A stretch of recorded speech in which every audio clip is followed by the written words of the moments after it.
हिंदुस्तान में एकमात्र आदमी हूं जिसने अपने ट्विटर अकाउंट का नाम रखा है बेईमान अवध।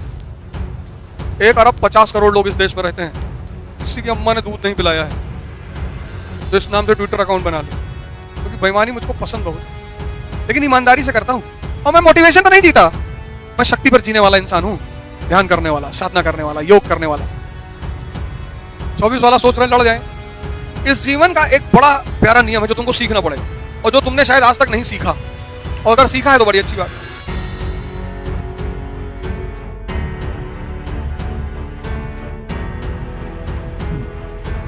जय हिंद फ्रेंड्स।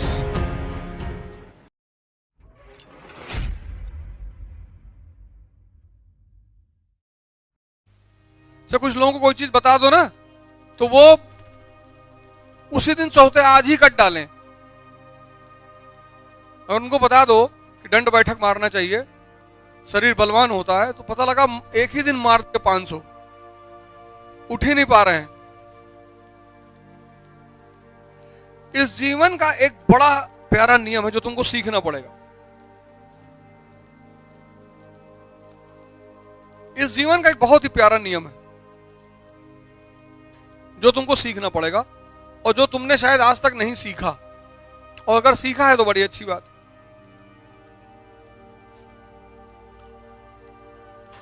हमारे एक दोस्त हैं, हमसे कल कह रहे थे यार तुम्हारे साथ हम भी सेमिनार करने चलेंगे। अब उनको मोटिवेशन का वो पड़ गया है, लत हो गई।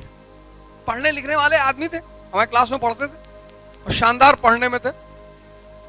अब उनको लगता है कि यार अवध ओझा मोटिवेशन करते हैं, हम काहे नहीं कर सकते। 20 साल की मेहनत है, पढ़ाई, मेहनत, होमवर्क, काम।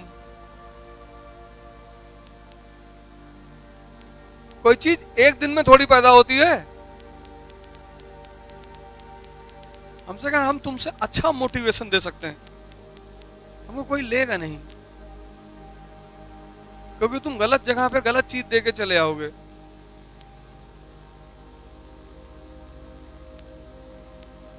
किस जगह पर क्या बोलना है ये अनुभव की बात है। बोलना तो सबको आता है, उस अनुभव को पैदा करने में टाइम लगता है, पढ़ने में टाइम नहीं लगता। क्योंकि मुझे पता था कि फिर बहुत बैठ के पढ़ना पड़ेगा। एक बार आईएएस के लिए पढ़े ही, अब जब समय आया खुराफात करने का,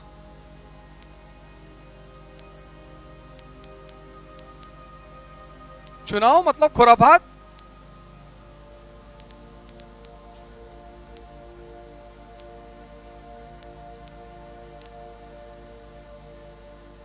चौबीस वाला सोच रहे लड़ जाएं।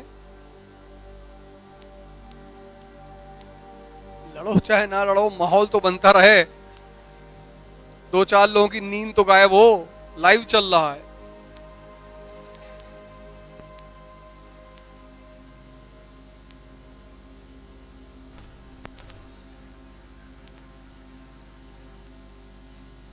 माहौल बनाए रहा करो हमेशा, चाहे तुम्हें कोई कुछ भी कहे, झूठ बोलता है ना, बोलते हैं। हिंदुस्तान में एकमात्र आदमी हूं जिसने अपने ट्विटर अकाउंट का नाम रखा है बेईमान अवध। 1 अरब 50 करोड़ लोग इस देश में रहते हैं,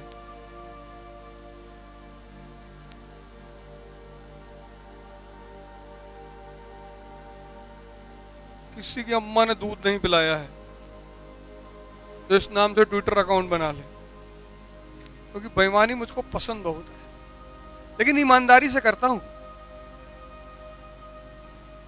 ये वसूल है मेरा। बेईमानी में बेईमानी नहीं करूंगा, तुमसे प्रेम करके तुमको धोखा नहीं दूंगा। तुमसे कहूंगा कि बेटा तुमको एक दिन धोखा देंगे,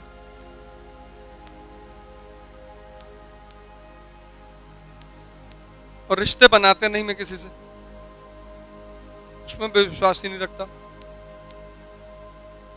तुम पैसा रखे हो तो ठीक है, रिश्ता है।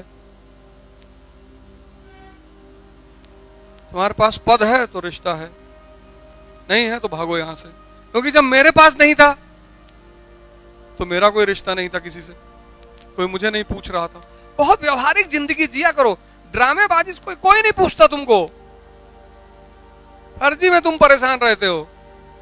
मामा के लड़के की शादी में नहीं जाएंगे, मामा नाराज है, कोई तुमको पूछेगा नहीं। तुम फालतू में परेशान रहते हो कि बड़ी बुआ की बेटी की शादी है, वो समाज है। कुछ समाज नहीं है। तुम्हारे घर में कोई बीमार पड़ जाए और कोई तुम्हारे घर में नहीं है कायदे का पद वाला आदमी, तुम्हारे घर कोई तुम्हारे बीमार आदमी को देखने नहीं आएगा। देखने जाए कहीं पैसा ना मांग ले, हैं? तो तुम क्यों फालतू का लोड लेते हो? चुनाव लड़ने की बात करते हैं तो हमारे रिश्तेदार भी बड़े खुश होते हैं, सोचते हैं लड़ेगा जितना पैसा कमाए सब लुटा देगा, अपने पैसे से थोड़ी लड़ेंगे। कि जो पैसा कमा रहे हैं इसमें जाके खाना खिलाएंगे किसी को? अपने पैसे से मैं खुद तो खाना खाता नहीं, किसी को पार्टी वार्टी नहीं देता, आज तक नहीं दिया। अभी जिसको दे दिया वो समझ लो बड़ा भाग्यशाली रहा होगा जीवन में। 1 रुपया किसी को नहीं दे सकते। तो कुछ लोग आके हमको चढ़ाते रहते हैं कि लड़ जा, जीत जाबा तू। अरे तुम्हें लोग मानत हैं भाई, जीत जाबा, MP हो जाबा। तो उसकी आंखों में वो जो कमीनापन है वो दिखाई पड़ता रहता है कि जो पैसा कमाए वो लुटवा देंगे।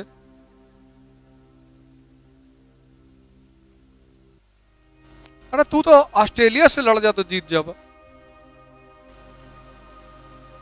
वही से मैं कहता हूं 5 लाख रुपया चंदा दे दो, मुझे जो भी सलाह देता उससे मैं पैसा मांग लेता हूं। अरे भैया निकाल के जूता, इतना जूता मारेंगे। फर्जी सलाह मत देना।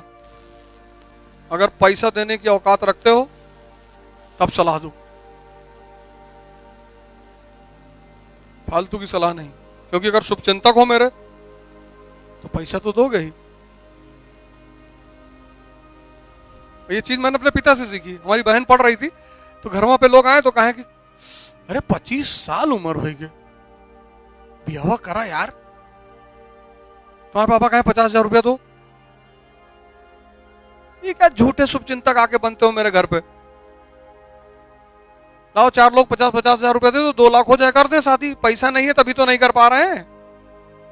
कौन नहीं चाहता कि उसकी बेटी की जल्दी शादी हो जाए, अच्छी शादी हो जाए? सब चाहते हैं, उसकी अपनी मजबूरी होती है ना। जैसे तुमको कोई सलाह दे कि दिल्ली चले आओ, पैसा मांग लो तुरंत।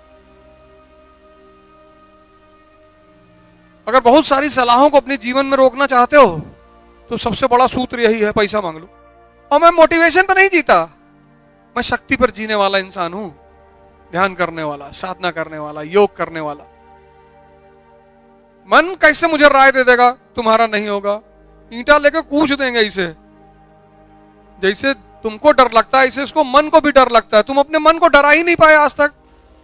विनय न मानत जड़त जल गए 3 दिन बीत, और बोले राम सकोप तब होए भय बिन होए न प्रीत। किसी को भी प्रेम करवाना उसको डराओ, इसको तुम डराते ही नहीं। तुम सुबह 4 बजे उठना चाहते हो, उठना ही नहीं दे रहा है। एक दिन यहां से आगरा तक पैदल चले आओ, कि तुम सुनते नहीं हो हमारी। देखो कैसे गिड़गड़ाएगा। खाना मत दो इसको। खाना ये नहीं, पेट को खाना क्या पता। खाना कौन मांगता है? ये कौन कहता थोड़ा आराम कर ले? ये कौन कहता खैनी बना लो थोड़ा मोमेंटम बन जाएगा? ये सब पेट थोड़ी कहता है, ये सब तो मन कहता है। यही तो तुम कहते हो कि मन कर रहा है चाय पी ले, मन कर रहा है थोड़ा एक राउंड हो जाए, मन कहता है आज अंडा करी बने। कभी तुमने कहा पेट कह रहा है?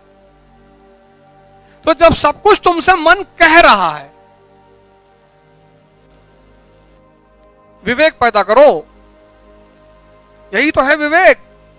स्वामी विवेकानंद से एक आदमी ने पेरिस में कहा गुरुजी।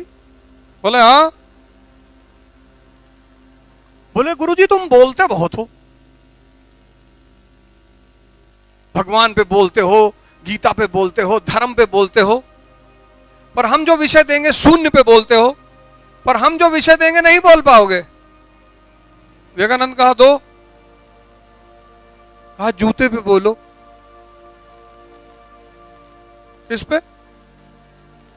कहा जूते पे बोलो, जूते पे। क्या नाम है तुम्हारा? अरे तो तुम्हारा ही पूछेंगे, इनका थोड़े पूछेंगे। आशुतोष मतलब शंकर। खड़ा हो जाओ, जूते पे 4 लाइन बोलो। पहना तो हो।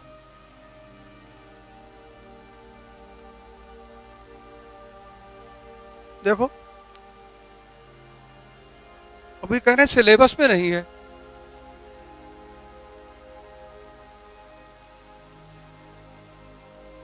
कह रहे सिलेबस में नहीं, ये तो पढ़ाया नहीं गया कभी। तो स्वामी जी ने कहा कि जूता बैठो, ये तुम लोगों पे व्यंग कर रहा हूं सीखने के लिए।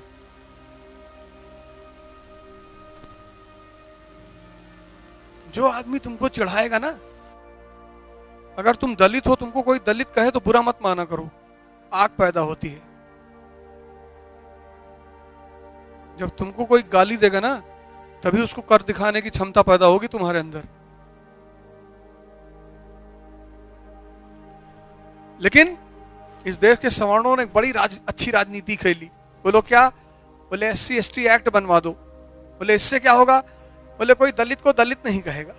बोले फिर? बोले ये तारीफ सुनने के आदी हो जाएंगे, इनकी आग ही खत्म हो जाएगी अंबेडकर बनने की। क्या बात है।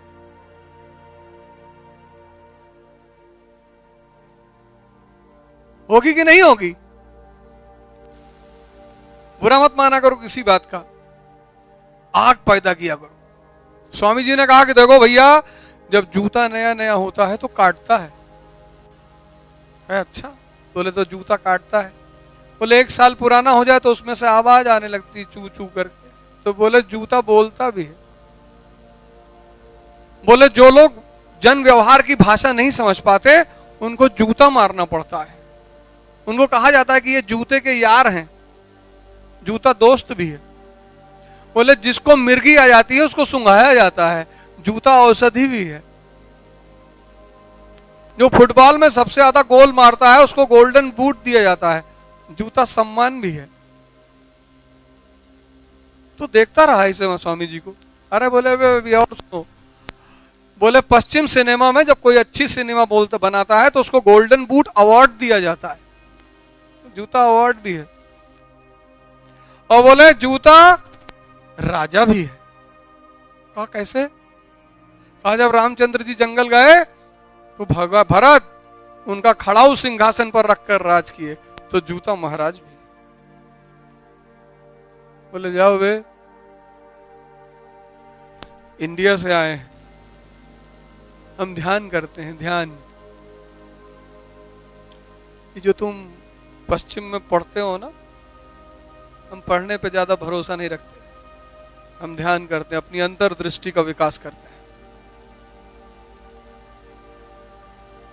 रिक्शे वाला भंडारा करा सकता है? देखो रिक्शे वाला भंडारा करा सकता है? पैसा।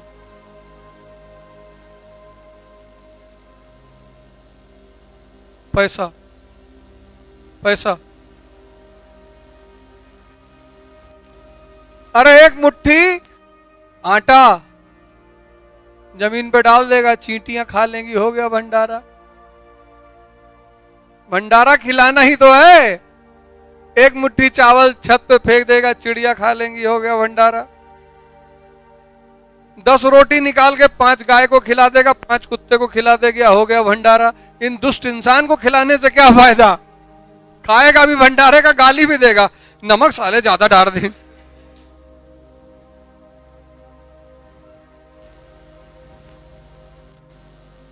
तो शिक्षा रुचि तुम में क्यों नहीं पैदा कर पाती? क्योंकि शिक्षा तुम्हारे विवेक को टच नहीं करती, तुम्हें सोचना नहीं सिखाती। तुम फेल हो गए, तुम सब फेल हो गए, तुम सब फेल हो गए। एक मुट्ठी चावल रिक्शा वाला नहीं अफोर्ड कर सकता है। नहीं नहीं, तो एक मुट्ठी है ना। भंडारा मतलब क्या? खिलाना। ये कोई जरूरी थोड़ा इंसान को खिलाना।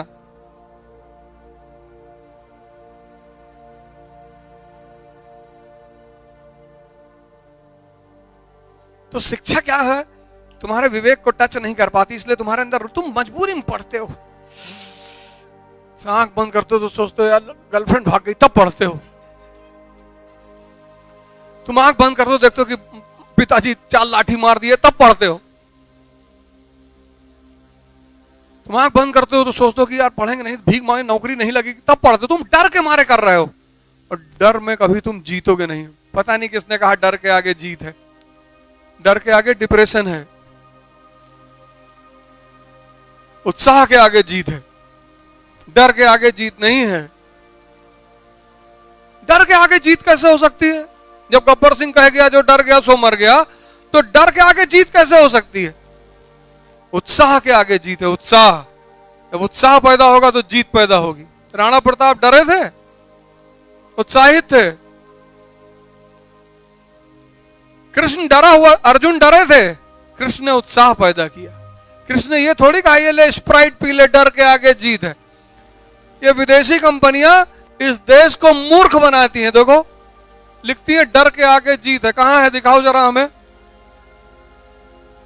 और किसी ने विरोध नहीं किया, किसी ने विरोध। इस 1 अरब 50 करोड़ के देश में स्प्राइट पे मुकदमा कर दो, तुम लोग को पैसा देगा वो। उल्टा सीधा स्लोगन बनाते हैं, डर के आगे जीत है।